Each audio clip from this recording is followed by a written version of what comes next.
Next, we have an interesting opinion segment. So let's talk about it. Sir, if I may venture an opinion. I'm not really interested in your opinion, 3PO.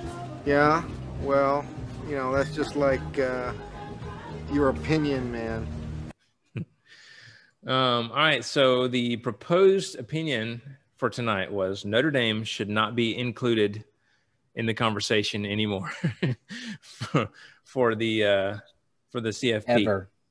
Ever. So interesting stat that I had earlier that I was going to share, but I thought was more appropriate to go with this segment was since 1998, Notre Dame has lost all 7 New Year's Six bowls that they've played in. None of these, added on to that, none of these games have been closer than 14 points. So it's not even been close. Like, do I even need to cite anything else? I mean, it's like you have a sample, a very large sample to look at to see what's going to happen. But yet we still put them in the spotlight. Again, just going back to branding.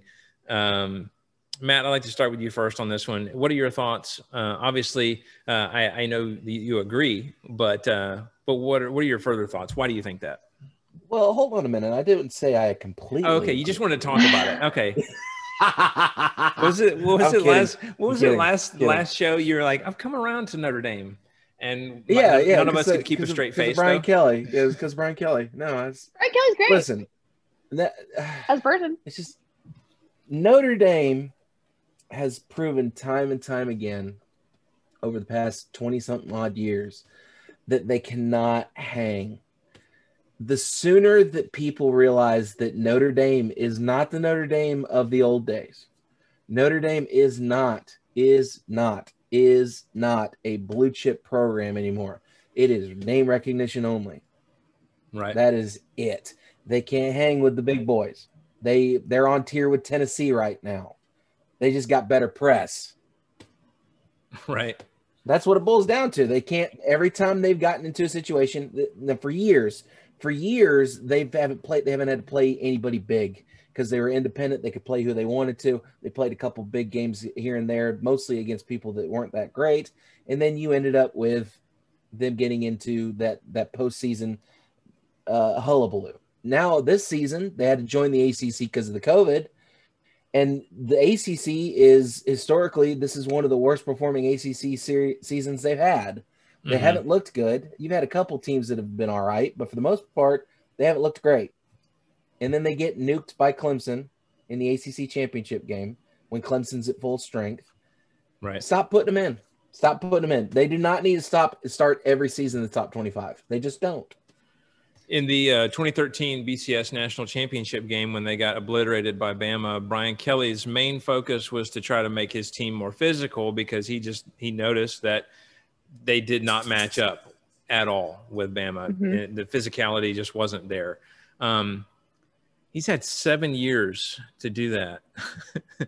And there just really wasn't a whole lot of difference. I think that they were a little more physical, and in that they weren't just able to run all over Notre Dame just at will. But, I mean, they still were able to impose basically what they wanted. So it's interesting to me that in 7 years, it might have changed a little bit, but not a lot. Jesse, what are your thoughts? I mean, I was going to say the same thing. That's what Kelly said on the selection show. When they said, "Are you ready to play Bama again?" And he said, "Yeah, we saw what we needed to improve on in the 2012, 2013, whatever you call it, Natty." And he was like, and we've had seasons to do that. And I really feel like we've done that. If this is you feeling as though you've done that, first of all, shouldn't take 7 seasons.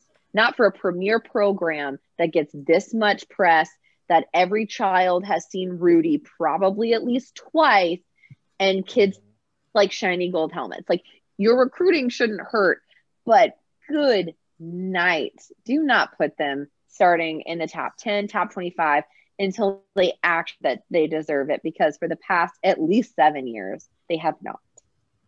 Yeah. And I like Brian Kelly as a person, but no. Nope. Yeah, I mean, you know, obviously they're going to have, you know, decent matchups because of their scheduling and stuff like that. But really, until they prove against some of their tougher opponents on their schedule that they can hang, then they have to schedule tougher opponents. They don't need to be up there. Schedule. Well, that's what I'm saying. So even so, when they get through some of the less tough opponents, you know, fine, whatever. Even if you want to rank them in, you know, the low, you know, 20 to 25 or whatever. But please don't put them up in the top teams until they've proven that they can do it. I mean, because, you know, I'd like to see them play Cincinnati. I would love to see that. Yeah, I think that would be a good game. Didn't they play Cincinnati last season? I don't remember when's the last time. Let's see. I would like to see them play this season. Like this season, Cincinnati team, I would have loved to see play Notre Dame. Would have loved to see A&M play Notre Dame. Yeah. Oh, here's a fun fact. Just found this out. Cincinnati and Notre Dame are playing each other next season. Great. Cool. Love that. So we'll get to see something. Now, you know, who knows how both teams are going to look by then, but we'll see. I mean, I agree. I think that, you know, the name recognition has got to stop. And for some of these teams, I sort of understand it, but when it's been demonstrated to you for years that this team just cannot handle the spotlight, I don't understand why we continue to thrust them into that position. It's kind of like, you know, have you learned your lesson yet? I mean, apparently not. So because the committee grew up with them being good. Yeah. Right. And also they did the same thing with Nebraska every single year up until about 10 years ago. Nebraska was always in the top 10 to start every season. And then all of a sudden they're like, oh, Nebraska stinks now. We shouldn't be putting them up there. Yeah. Mm-hmm. Yeah. I don't know. We'll see. Next year, I'm really curious to see starting out where they put them, first of all, in the initial rankings. And then second of all, if, you know, they happen to win a game or two against some lesser opponents, if they'll they just be in jump the them top up. 10. They'll at least top 25, if not top 10. I mean, what's the definition of insanity? Doing the same thing over and over again, expecting different results. But I mean, we've got an insane scenario. I think I was going to say, we've got an insane scenario right here. So